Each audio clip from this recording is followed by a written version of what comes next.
আমরা সারা বছর ভোট করছি, শুধু আমরা প্রশাসন চালাচ্ছি না।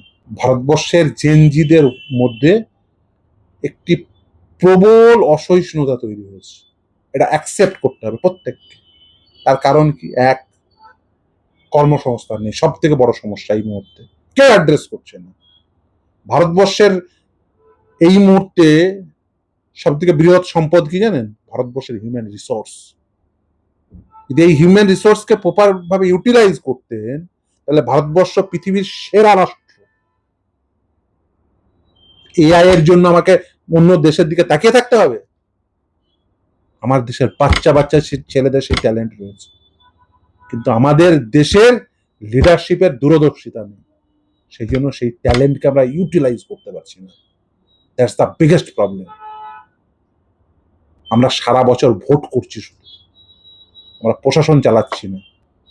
আমরা যদি সঠিক প্রশাসন চালাতাম, এই বাংলা থেকে পৃথিবীর সেরা এআই হাব হতো এই পশ্চিমবঙ্গ,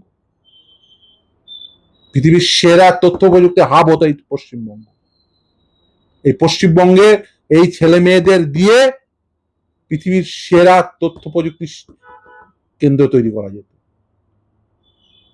এই ভারতবর্ষে এই মুহূর্তে ভারতবর্ষের এই যে ইয়ং এজ 70% অলমোস্ট, তারা 40 বছরের নিচে তাদের বয়স। এই উদ্দীপনা, এই তাদের যে অন্তর্নিহিত শক্তি, সেটাকে ব্যবহার করলে কি বিজ্ঞানে, কি তথ্য প্রযুক্তিতে, কি ম্যাথমেটিক্সে, কি ক্রীড়া জগতে, কি চিকিৎসা বিজ্ঞানে আমরা সেরা হতাম।